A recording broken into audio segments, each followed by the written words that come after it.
WBCC is on the air. Tonight, we bring you a tale of charity and greed, love and loss, sin and repentance, fear and hope. This is a timeless tale of past, present, and future, from a short novel by Charles Dickens, A Christmas Carol. Marley was dead to begin with. There is no doubt whatever about that. This must be distinctly understood, or nothing wonderful can come of the story we are about to relate. Old Marley was dead as a doornail. Scrooge and Marley had been partners. Scrooge was Marley's sole executor, his sole friend, and his sole mourner. Scrooge never painted out Marley's name, so there it stood years later. Scrooge and Marley above the warehouse door. Scrooge was a tight-fisted hand at the grindstone, a squeezing, wrenching, grasping, scraping, clutching, covetous old sinner, hard and sharp as flint, secret and self-contained, as solitary as an oyster. Nobody ever stopped him in the street with gladsome looks to say, "My dear Scrooge, how are you? Whenever will you come to see me?" No beggars implored of him a penny. No child ever asked him the time. No man or woman ever once in all his life asked the way to such and such a place of Scrooge. For what did Scrooge care? It was the very thing he liked. To edge his way along the crowded paths of life, warning all human sympathy to keep its distance. Once upon a time, of all the good days in the year, on Christmas Eve, old Scrooge sat busy in his counting house.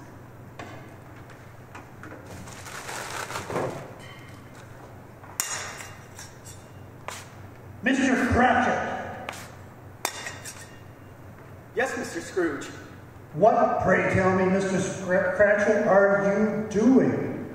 Putting some more coal in the fire, Mr. Scrooge. It's almost out, and it is rather cold today, sir. Mr. Cratchit, it is well known that when the body is occupied with vigorous work, it supplies its own heat and does not require the burning of expensive coal for which I have paid.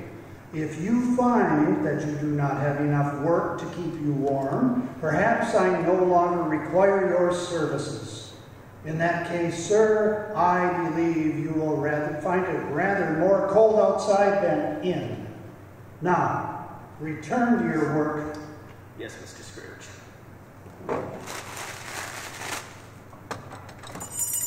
Merry Christmas, Bob Cratchit. Merry Christmas, Mr. Fred, and a most happy New Year. Why, thank you, Bob. Oh, and how is that splendid family of yours? Oh, very well indeed, sir. Why, just... Mr. Cratchit, if I speak to you one more time about your lack of diligence, sir, you will keep your Christmas by losing your situation. Yes, sir. I'm very sorry, sir. A Merry Christmas, Uncle. God save you. Bah! Humbug. Christmas? A humbug, Uncle? You don't mean that, surely. I do. Merry Christmas? What right do you have to be merry?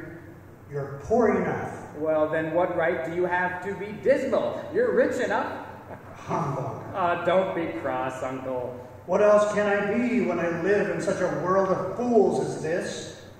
Merry Christmas. What's Christmas time to you but a time for paying bills you have no money for?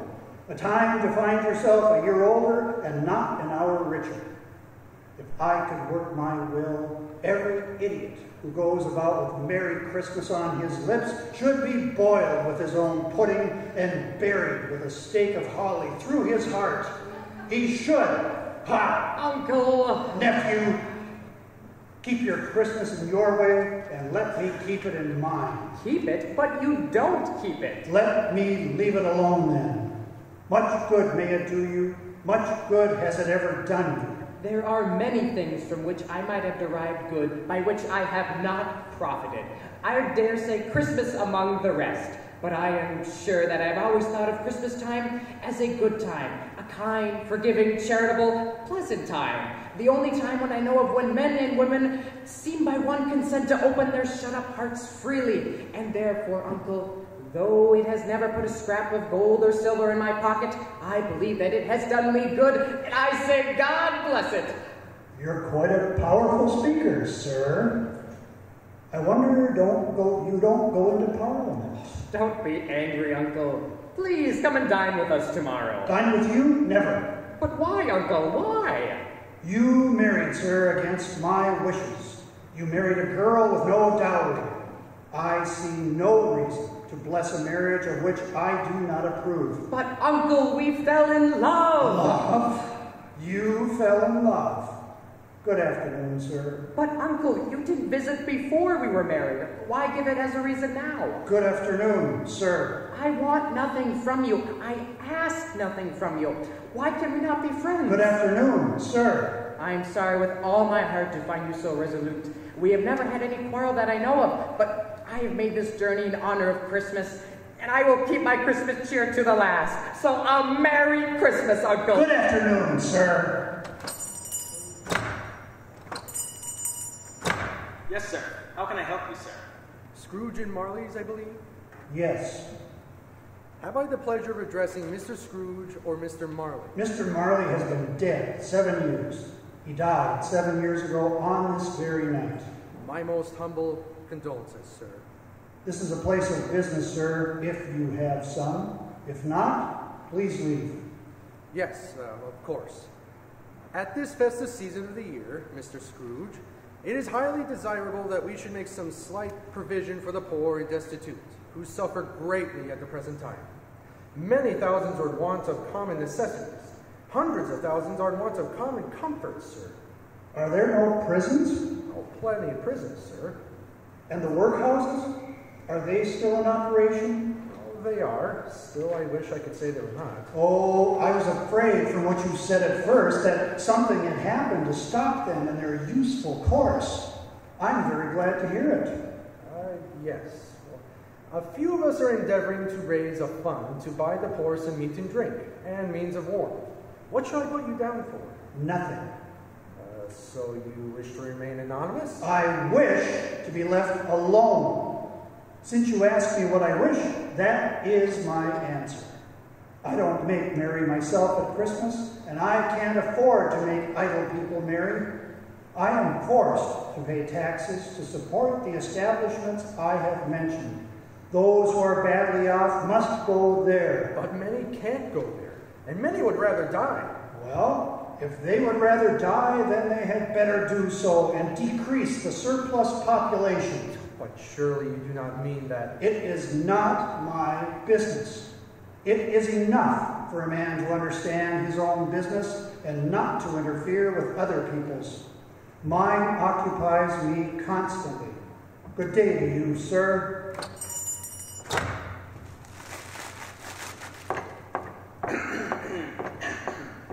Mr. Scrooge. Mr. Scrooge. What? About tomorrow, sir. Yes? It's Christmas Day, sir. And? You'll want the whole day, I suppose. If it's quite convenient, It's sir. not convenient. And it's not fair.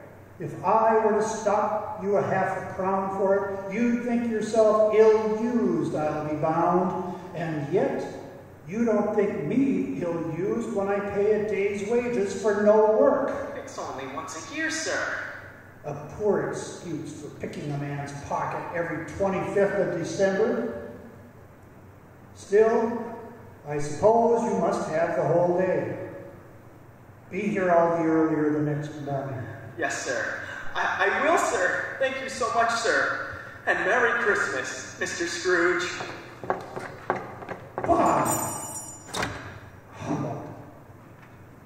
Scrooge had his usual melancholy dinner in his usual melancholy tavern. As always, he ate alone and unnoticed in a city full of people. As he walked the cold and foggy street to his home, a home which had once belonged to Jacob Marley, Scrooge felt an odd sensation, as if people were watching him. And yet, no other person was visible on that dark and dismal street where Scrooge resided. But still, it seemed as if... What? Who's that? Who's there? Who's there? Come out in the open where I can see you. If you don't show yourself, I'll call the constable. Do you hear me? Show yourself. Who are you?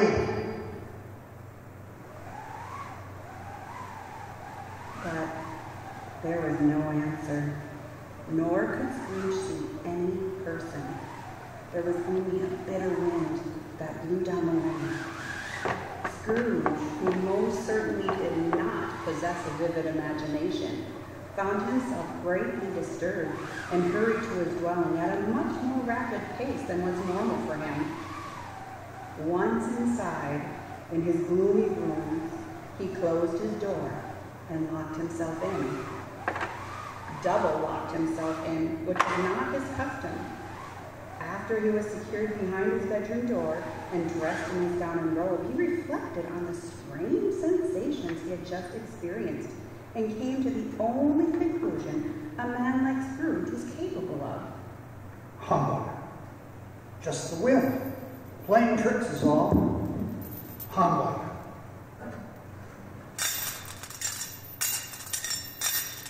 Ebenezer Scrooge! It's humbug still. I won't believe it. Believe me, Ebenezer! What do you want with me? Much.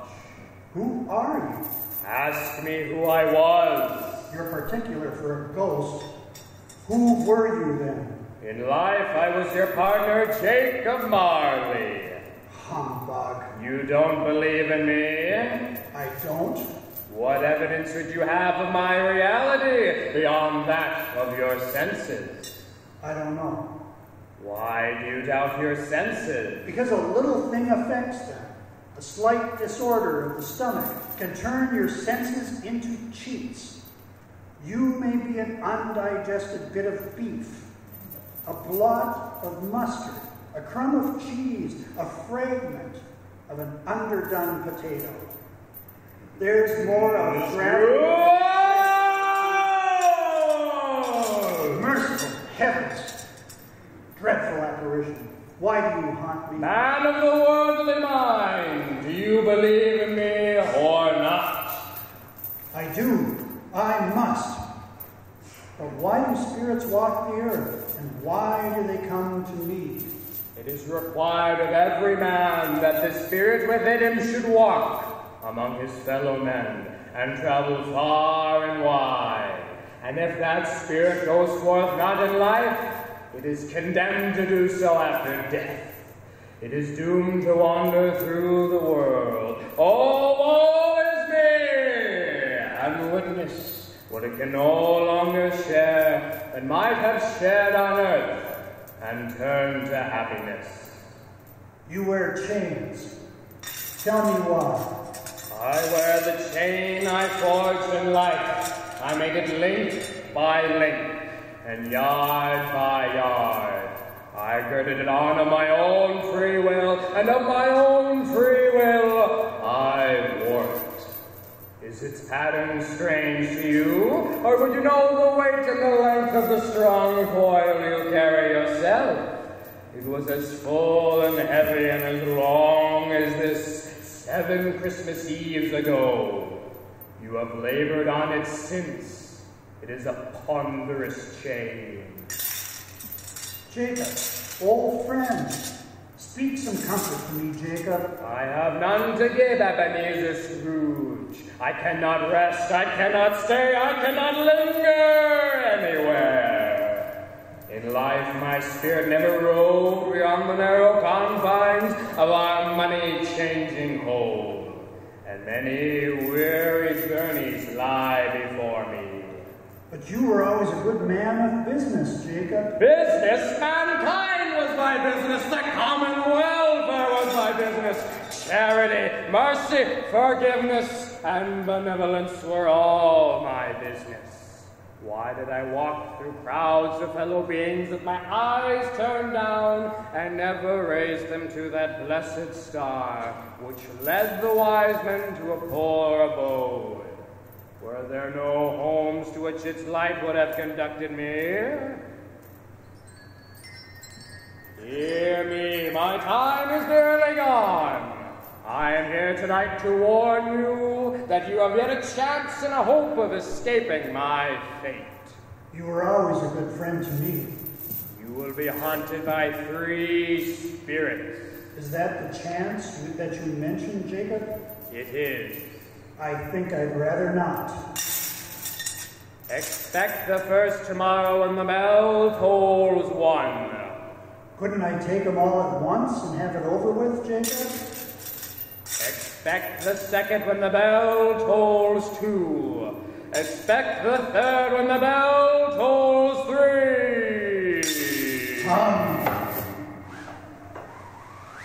Scrooge tried to say humbug, but stopped at the first syllable. And whether from the emotion he had undergone or the fatigues of the day, he went straight to bed and fell asleep upon the instant.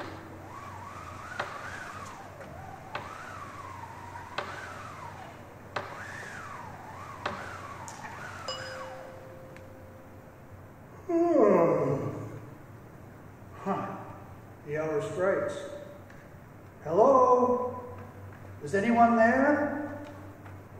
Ha! Well, Jacob Marley, wrong and dead as you were in life. Humbug. Do you hear me, Jacob? Humbug! Oh, are you the spirit whose coming was foretold to me? I am. Who and what are I am the ghost of Christmas past. you? Long past? Your past.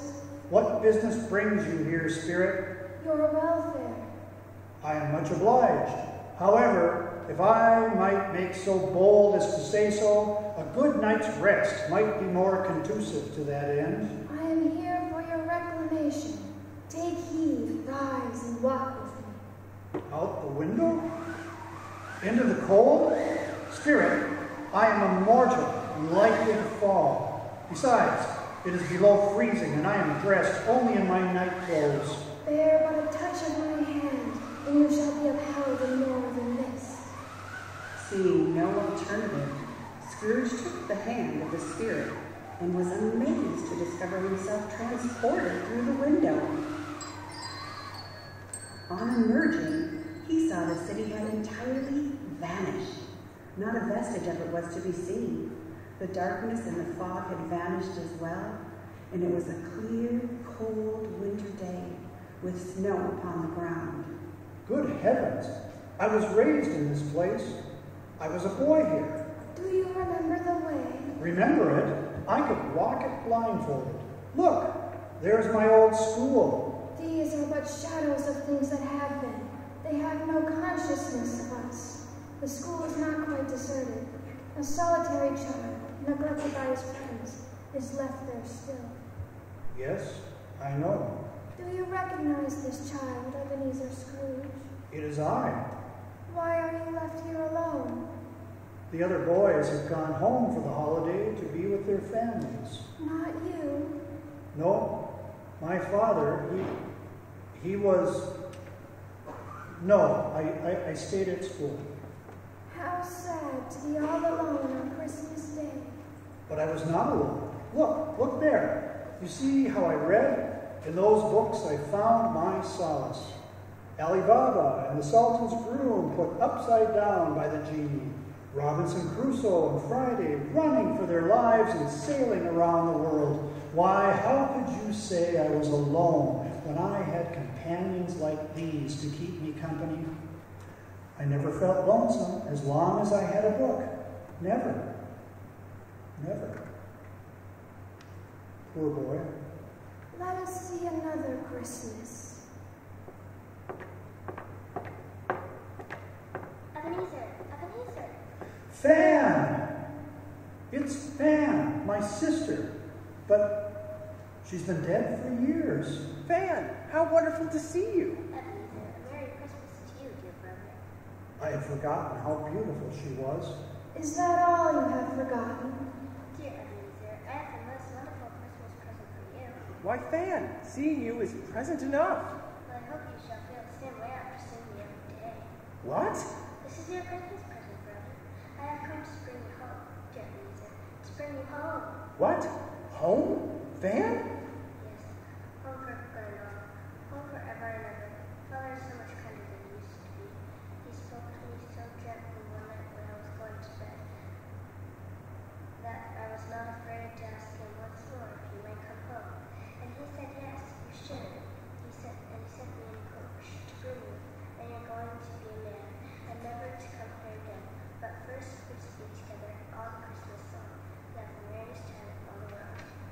You're quite a woman, Fan. Thank you so much. You've no idea how much this means to me. Or you to me, brother. I swear we shall never be separated again as long as we both shall live. Quickly then, let us leave this dreary place. If I am forced to spend one more minute within these walls, I shall surely expire. Oh, what a Merry Christmas, Fan. And the happiest New Year ever, Jesus. Oh, Fan. Always a delicate creature, whom a breath might have withered, but she had a large heart. So she had, Spirit. You are right. She died a woman and had, as I recall, children. One child. True, your nephew, Fred. Yes. Well, I am sure that Fan, wherever she is, must be comforted with the knowledge that her son has someone to look after him, as she looked after you. Well, Come, we have another Christmas to visit. Do you know this place? Of course I know. I was apprenticed here. Yo-ho, my boys. Why, it's old Fezziwig. Bless his heart, it's Fezziwig, alive again. Yo-ho, my boys. No more work tonight. Christmas Eve, boys. Christmas, Ebenezer. Let's have the butch closed and put away before man can say Jack Robinson. Clear away, my lads, and let's have lots of room here. Tally-ho, Tom. Tally-ho, Ebenezer. There's much festivities to be commenced before this night is out, boys. Why, if there be one bite of cold roast and one dram of cheer left over ere this night is out, I shall have to hang my head in shame in the streets. Ha! The day, husband, that you hang your head in shame over any deed of yours, as the day of judgment shall come. It's Mrs. Fezziwig, alive as well. Tom, Ebenezer, see I am tormented by this disastrous spouse of mine. Oh, what foolishness caused me to join myself to one such as her. Perhaps the same foolishness that caused you to follow me home from church for 17 Sundays in a row, until my father threatened to call the constable if you did not leave me be. Oh, what foolishness caused me to speak on your behalf. Since you were hopelessly smitten and in love with me, you had but little choice, my dear. I had many choices, and most of them had much more pleasing appearance than you, sir. However, we have no time for such nonsense. See here, our guests have arrived. Ebenezer, I believe you have made the acquaintance of the very charming Miss Wilson. Belle! Indeed, I have had that very great pleasure. You look most especially breathtaking tonight, Miss Wilson. Why, thank you very much, Mr. Scrooge. You are most kind to say so. You two young people must excuse me. That wife of mine is much too tempting to catch to be left unattended amongst so many eligible bachelors. Ebenezer, you will find that the right companion is the key to a rich and happy life. I think my employer has most sound advice. Do you not, Miss Wilson? Indeed I do, Mr. Scrooge. In fact, I have found myself thinking greatly upon such matters in recent days. Have you? And have you come to any conclusion? Most assuredly I have. Oh, Belle, I have no money.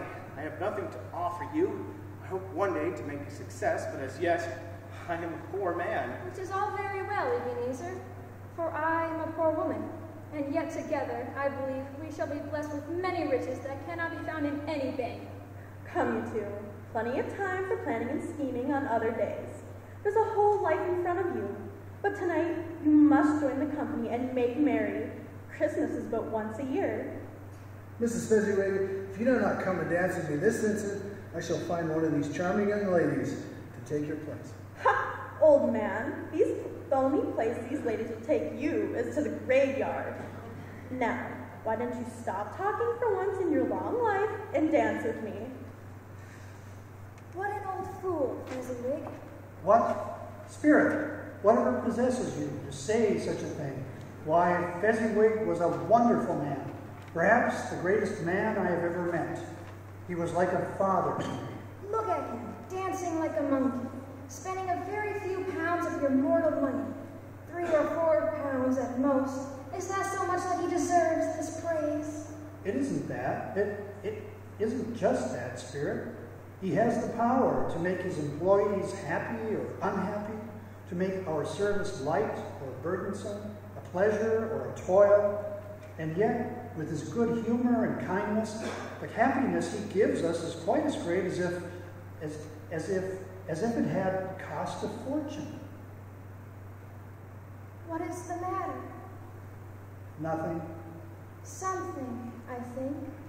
No. I should just like to say a word or two to my clerk just now. That's all. It's nothing. My time grows short. Look and see. Do you remember this Christmas Day, Ebenezer Scrooge? Spirit, I do not wish to see this. Kindly take me home. Do you hear me? I said take me away from this place. This is absurd. You're being ridiculous. It matters little. To you, obviously, very little. Another idol has displaced me. And if it can cheer and comfort you in the times to come, as I would have tried to do, I have no cause to grieve. What idol has displaced you? A golden one. This, the fair treatment of the world, then? There is nothing on which it is so hard as poverty, and there is nothing it professes to condemn so much as the pursuit of wealth. You worry about what other people think too much. I have seen your nobler aspirations fall off one by one. Now, only gain engages you. Is this not true? What then? Even if I have grown so much wiser, what then? I am not changed toward you, am I? Our contract is an old one. It was made when we were both poor and content to be so. You are changed. When the promise was made, you were another man. I was a boy. Your own feelings tell you that you are not then what you are now. But I am. I'm just the same. And that which promised us happiness we were of one heart is filled with misery now that we are two. How often and how keenly I have thought of this, I will not say. It is enough that I have thought of it and can release you. Have I ever sought release? In words, no. Never. In what, then? In a changed nature, in an altered spirit. Tell me the truth. If we had not known each other before, would you seek me out now, a penniless girl? You think not. Oh, Ebenezer, what a safe and terrible answer. I release you. With a full heart for the love of the man you once were, may you be happy with the life you have chosen. No! Stop her, you fool! Spirit, show me no more. Take me home. Why do you torture me? I told you, these are the shadows of things that have been, that they are what they are. Do not blame me. No more. I do not wish to see any more. Remove me. Haunt me no longer.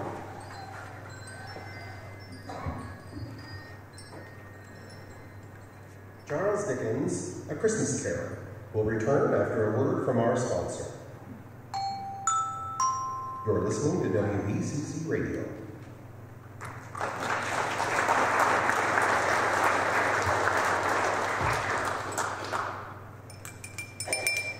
Are you dreaming of a white Christmas? Well, dream no more, because Uncle Egbert's extra eggy eggnog is slaying to a fridge near you.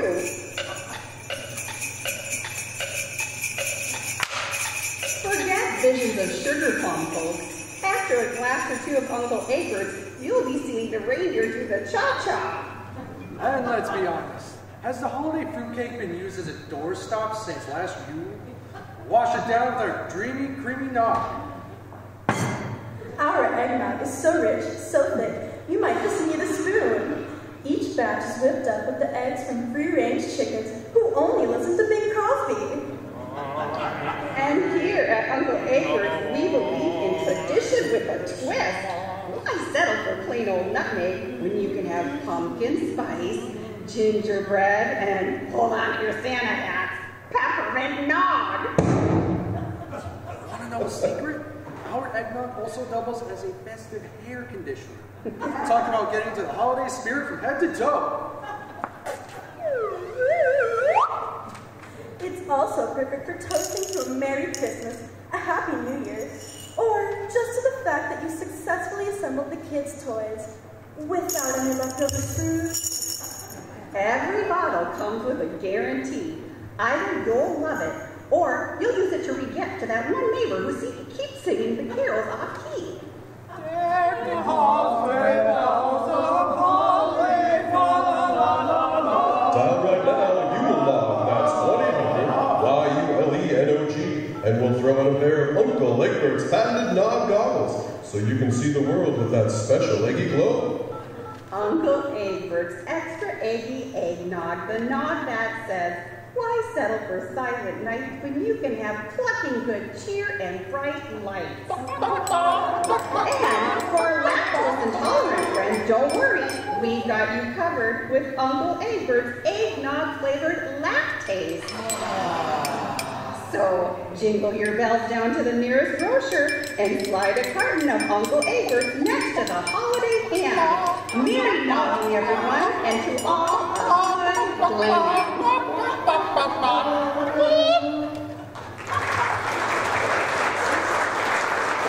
And now we return to WBCC's radio presentation of Charles Dickens' A Christmas Carol.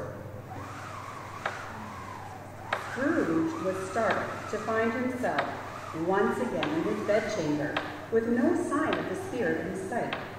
Exhausted and overcome by an irresistible drowsiness, he sank into a heavy sleep, where he remained until he was awakened by the toll of the clock. It was striking upon the hour of 2.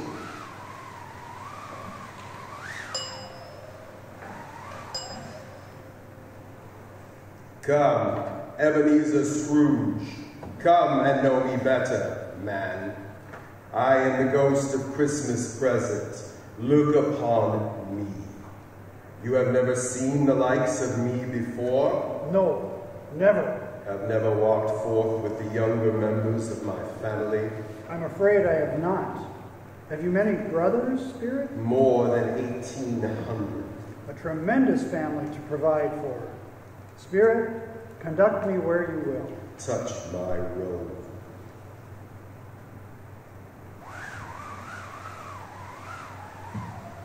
Spirit, what is this place? Don't you know? I have never been to this place as far as I can remember. This is the home of your clerk, Bob Cratchit. Oh, no, Spirit, I am not properly dressed and have received no invitation. Perhaps we should return to my own dwelling. We will enter. Have no fear, as with my fellow spirit, they shall neither see nor hear you. Whatever has got your precious father then? And Tiny Tim? And where is our Martha? I do hope she won't be late for Christmas dinner. Here's Martha, Mother. Merry Christmas, Mother. Merry Christmas, Peter. Merry Christmas, Martha. Mother was getting quite worried about you. Whatever did keep you, my dear? We had a deal of work to finish up last night, and I had to clear away this morning. Where are Father and Tiny Tim? Here they come now, Martha. Quick! Hide, Martha, hide! Hello, all. Merry Christmas. I suppose you thought we had been swallowed up in some mysterious place? Why, where's our Martha? Surely she should be here by now. She's not coming. What? Not coming? On Christmas Day? Why ever not? It can't be helped. She has too much work to finish. But it won't be a true Christmas without Martha. Father, do something, please. Don't worry, son. I want to miss Christmas with you.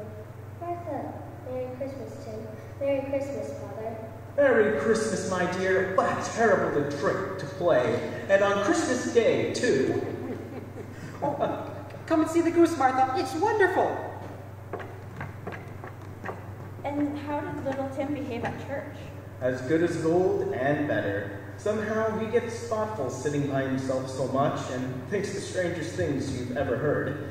He told me coming home that he hoped that people saw him in the church because he was a cripple and it might be pleasant for them to remember upon Christmas Day who made lame beggars walk and blind men see. Oh, Bob. And so shall our Tim be healed as well, my dear. Every day he is growing stronger and stronger. Yes, of course, Bob. I'm sure he is as well. Well then, if we are all assembled, let us begin our feast, a feast which your mother has labored mightily, and has prepared for us the finest goose with the finest stuffing, and the finest plum pudding in all of England. And so the Cratchit family sat down to their Christmas feast. It would not have taken much, I suppose, to notice that the house in which the feast was being served was cramped and cold, or that the clothes that the family wore, although clean, were shabby and had been mended more than a few times that was perhaps advisable. And the goose, when it finally appeared, was like the dwelling, too small to provide for a family of the Cratchit's size. Yet there were potatoes and stuffing and applesauce to make up for the smallness of the goose, and love filled up the rest. While it was true that there was not a morsel left on the table at the end of the meal, it was also true that all had enough. The love that turned the Cratchit hovel into a castle kept them from seeing the poverty that surrounded them. My dear, I dare say the Queen herself did not dine as well today as did the Cratchits. Well, if I say so myself, I was rather pleased with the pudding. And so you should be, my love, and so you should be. And now we shall have a toast. A Merry Christmas to us all, my dears. God bless us all, and let us always be thankful for our many blessings. God bless us, everyone. Tim! Oh, he's all right, my dear. He's been having these spells lately. He'll be right as rain in a short while. Isn't that true, my little angel? Yes, Mother. I'm feeling much better already. Tell me, Spirit, will the child live? I see a vacant seat in the chimney corner, and a crutch without an owner, carefully preserved. If these shadows remain unaltered by the future, the child will die. No, Spirit. Oh, no, kind Spirit. Say he'll be spared. If these shadows remain unaltered by the future, none other of my race will find him here. What then? If he be like to die, he had better do so and decrease the surplus population. You use my own words against me. Then perhaps in the future, you will hold your tongue until you have discovered what the surplus population is and where it lives. It may be that in the sight of heaven, you are more worthless and less fit to live than millions like this poor man's child. And now, shall we drink a toast to Mr. Scrooge, the founder of the feast? The founder of the feast, indeed. I wish I had him here. I'd give him a piece of my mind to feast upon, and I hope he'd have a good appetite for it. My dear, the children, it's Christmas Day. It would have to be Christmas Day, I'm sure, on which one drinks the health of such an odious, stingy, hard, unfeeling man as Ebenezer Scrooge. You know he is, Robert. No one knows it better than you do. My dear, it's Christmas Day. Oh, all right. I'll drink his health for your sake and the day's, not for his. A long life to him, a Merry Christmas and a Happy New Year. He'll be very merry and happy, no doubt. Come, Martha, let's sit by the fire and sing, shall we? Splendid idea, Peter. Shall we, Tim? Can I choose a song, Miss Martha? Please, may I? Of course you may, Tiny Tim. You may choose any song you wish, but be well warned, one and all, although this family is gifted with happiness and love, it is not similarly gifted with musical ability.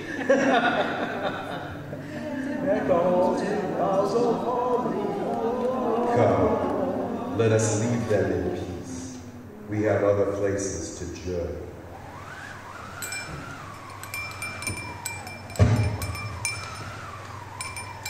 I have a game. I am thinking of a beast, a savage, a ferocious, horrible, evil beast that stalks the streets of London. A tiger? No. A lion? No. A cow? You are an idiot. A rat?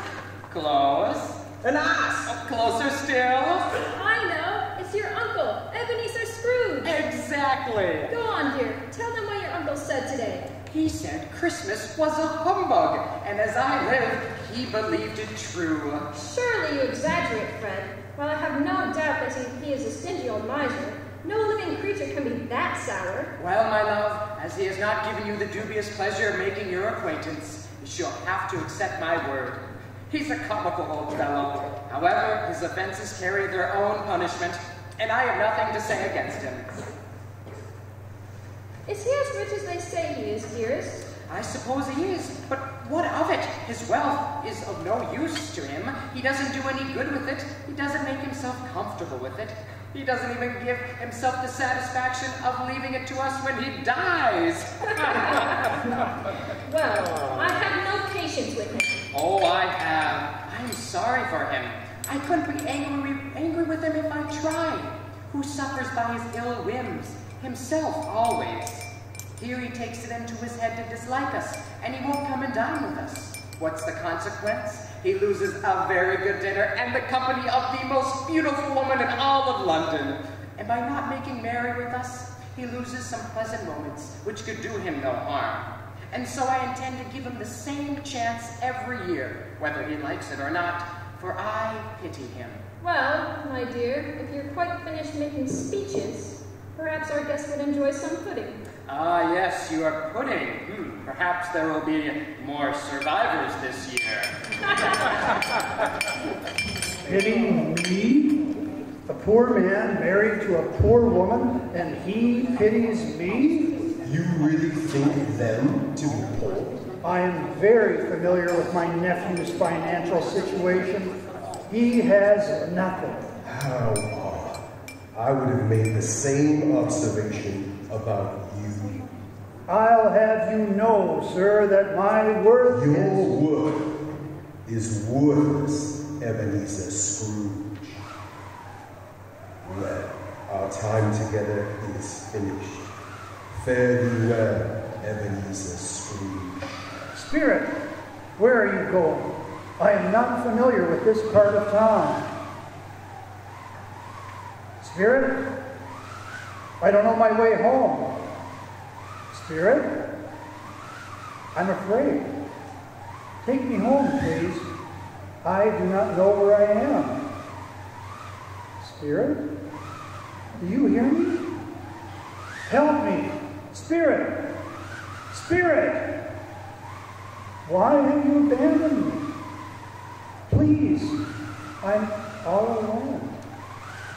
Ebenezer Scrooge, wealthy man of business, envy for his money, his influence and his power, found himself on Christmas Eve forsaken and lost.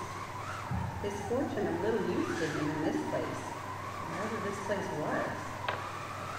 But he was mistaken about one thing. He was not alone.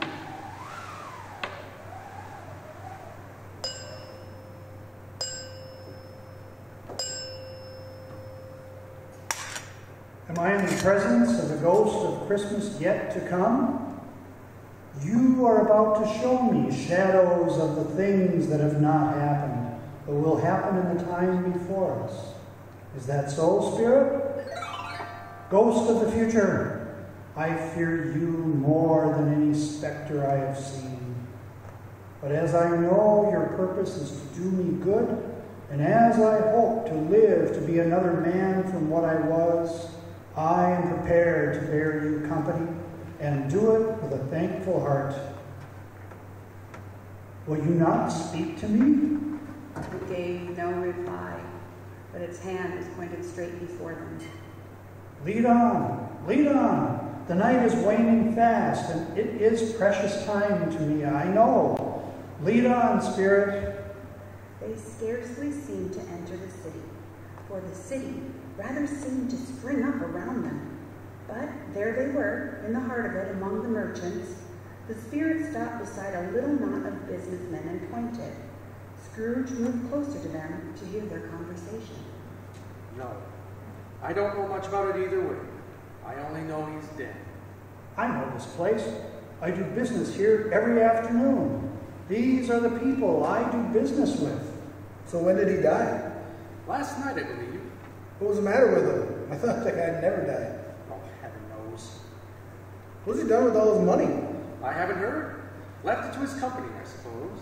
He hasn't left it to me. That's all I know. It's likely to be a cheap funeral. I can't imagine anybody will go. I'll go. If lunch is provided. Ha! Yes, I must be fed. Ha! Spirit, I must say I'm confused. What was the point of my hearing that discussion? Who are they talking about? And why am I not at my usual place? It's well past time for me. But the spirit just pointed down the lane to a darker, dismal part of town. Spirit, this is the most vile part of the city. Why have you brought me here? What has this place to do with me? All right then, let's see what goodies you got. I'm hoping you won't be none too particular about where these certain items came from, will you now, Joe? Every person has a right to take care of themselves, Mrs. Slatedge. He always did. That's true enough. Besides, who's the worse for the loss of a few things? Not a dead man, I suppose. No, indeed. If he wanted to keep him after he was dead, the wicked old screw, why wasn't he more natural in his lifetime? If he had been, he'd have had somebody to look after him when he was struck low, instead of lying there, gasping out his last breath, all alone by himself. It's the truest word that was ever spoken. It's a judgment on him. What's in this bag now? Bed curtains? You don't mean to say that you took these down, rings and all, with him lying there? Yes, I do. And why not? You were born to make your fortune. His blankets? He isn't likely to take cold without them. And you can look through that shirt till your eyes ache, but you won't find a hole in it, nor a threadbare place. It's the best he had, and a fine one too. They'd have wasted it dressing him up in it. If it hadn't been for me. Here, he didn't die of anything catchy, did he? I ain't so fond of him that I'd hang around if he did. Now, come on, Joe. What's your offer? £2, 5 and 6, and not a penny more. I always give too much to the ladies. It's a weakness of mine. What is the meaning of all this? Why do you show me these filthy criminals? I do not know them. Who is this poor man they speak of? Spirit, you have shown me nothing but death, and no emotion connected with death, but avarice, and greed, and indifference. I demand that you show me some tenderness, some compassion connected with death. The ghost conducted him to poor Bob Cratchit's house and found the mother and the children seated round a fire. It was quiet, very quiet. The noisy little Cratchits were as still as statues in one corner and sat looking up at Peter, who had a book before him. The mother and Martha were engaged in needlework, but surely they were very quiet. And he took a child and set him in the midst of them. This color hurts my eyes. The candlelight makes them weak.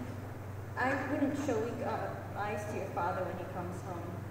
For the world, it must be near his time. Past it, rather, but I think he walks a little slower than he used to, Mother. Yes, but I have known him to walk very fast, indeed, with Tiny Tim on his shoulder. So have I, Mother. But he was very light to carry, and his father loved him so. Hello, my dears. I'm sorry I'm late. I took a walk past there today. You went there, Robert? Today? Yes, my dear. I wish you could have gone. Done good to see how green a place it is, but we'll see it often. I promised him that I would walk there every Sunday. My little child. My little child. Please don't be so sad, Father. We miss Tim as well. Here, Bob, sit in this chair. We all miss him, and we always shall. And I know that, however, and whenever we are apart from one another, we shall none of us forget poor Tiny Tim. Shall we? Never, Mother. We promise. And I know, my dears, that we recollect how patient and mild he was, although he was a little child. We shall not quarrel easily among ourselves. We shall always be thankful for our many blessings. I am a happy man. I am a very happy man. Spectre, something tells me that our parting moment is at hand. I know it, but I know not how. Tell me what man that was that the people were talking about. But the ghost pointed down the lane instead, and before he knew it, Scrooge was conveyed to a dismal, wretched, ruinous graveyard. Spirit, why have you brought me here? Is this the grave of the dead man the people were talking about? I see that you want me to wipe the snow from that gravestone, but before I do, answer me one question. Are these the shadows of the things that will be, or are they shadows of things that may be only? Men's courses will foreshadow certain ends to which, if persevered in, they must lead. But if the courses be departed from, the ends will change. Say it is thus with what you show me. The ghost was as immovable as ever. It remained pointing at the gravestones. Scrooge crept toward it, trembling as he went, and, following the spirit's finger, wiped the snow from the stone. And as he wiped, he read his own name, Ebenezer Scrooge. Am I that man the robbers spoke of? No, spirit. Oh, no, kind spirit, hear me. I am not the man I was. I will not be the man I have been. Why show me this if I am beyond all hope? Good spirit, your nature intercedes for me and pities me. Assure me that I yet may change these shadows you have shown me by an altered life. I will honor Christmas in my heart and try to keep it all the year. I will live in the past, present, and the future. The spirits of all three shall strive within me. I will not shut out the lessons that they teach. Tell me, I may wipe away the visions that you have shown me.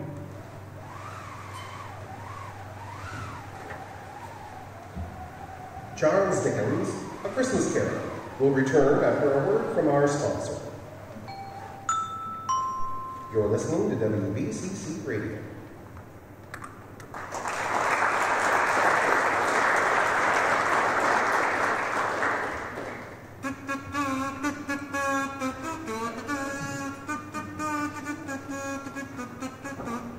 This just in. Reports are flying in from the North Pole that Santa's reindeer have gone nuts. But don't you worry, it's all because they got a huff of Nutty Nick's holiday mixed nuts. Yes, Nutty Nick's has done it again. We've mixed up a blizzard of the crunchiest, munchiest, and downright punchiest assortment of nuts this side of the Milky Way. Are you tired of the same old chestnuts roasting on an open fire? Want to put some pep in your holiday snack? Try Nutty Nick's.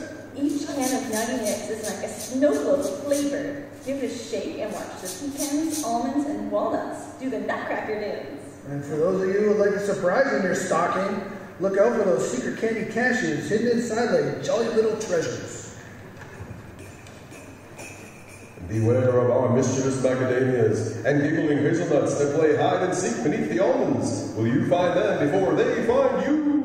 And if you listen closely, you might hear the faint sound of tiny elf laughter with every bite.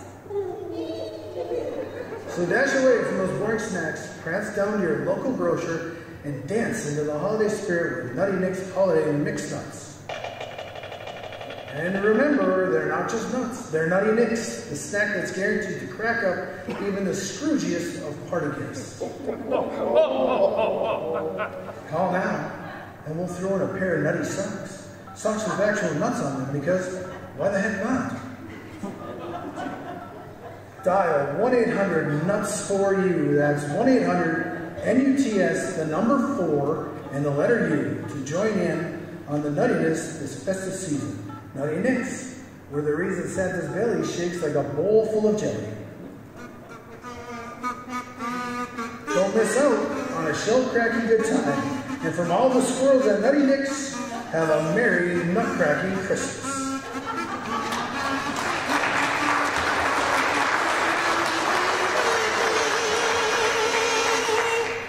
We now return to the conclusion of WBCC Radio's presentation of Charles Dickens, A Christmas Carol.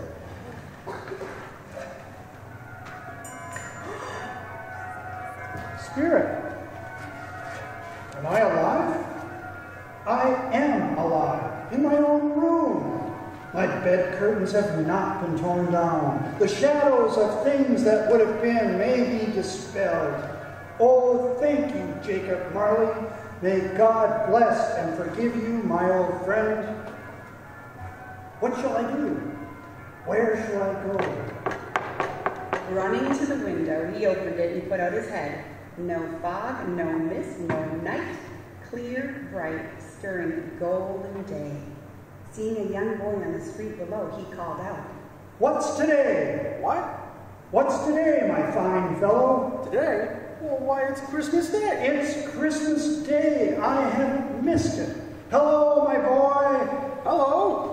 "Do you know the poulterers in the next street at the corner?" "I should hope so. I've lived here my whole life." "An intelligent boy, a remarkable boy. Do you know whether they've sold the prize turkey that was hanging in the window?" "What? The one as big as me?"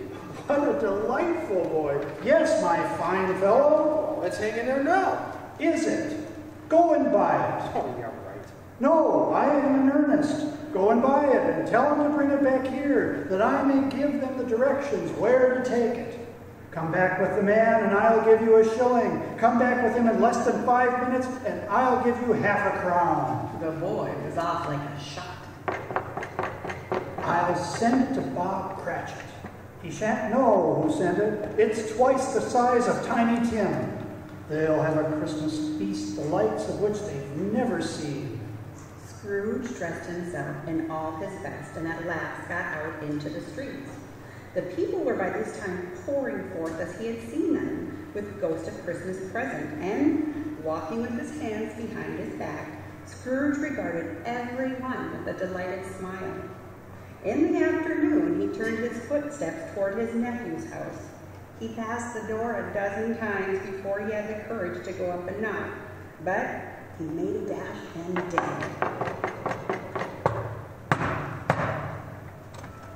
"Hello? Well, bless my soul, who's this?" "It is I, Fred, your Uncle Ebenezer. I've come to dinner. Will you let me in?" "Let you in? Of course, come in."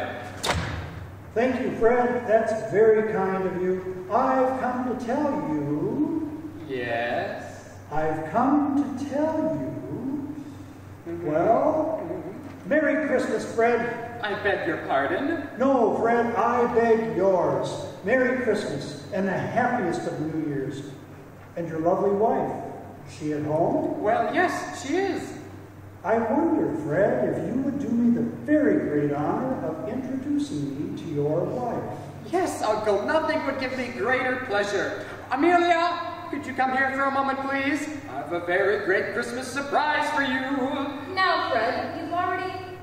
Oh, hello. "Amelia, this is my Uncle Ebenezer. Uncle Ebenezer, my wife, Amelia." "I am honored. I hope, madam, that you will someday find it in your nature to forgive me for the foolish way I have behaved towards you and my nephew." "Oh, Uncle..." "My dear Sister Fan, Fred's mother, would be most pleased to know that her son had wed such a wonderful and gracious woman. It would have been her fondest wish."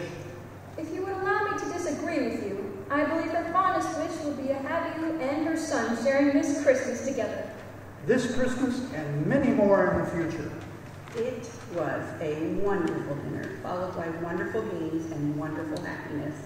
But he was early in the office the next morning. Oh, he was early there. If he could only be there first and catch Bob Cratchit coming late. That was the thing he had his heart set on.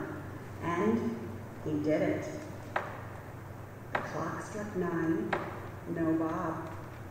A quarter past. No Bob. Bob was a full 18 and a half minutes behind his time. Scrooge sat with his door wide open that he might see him come into the tank.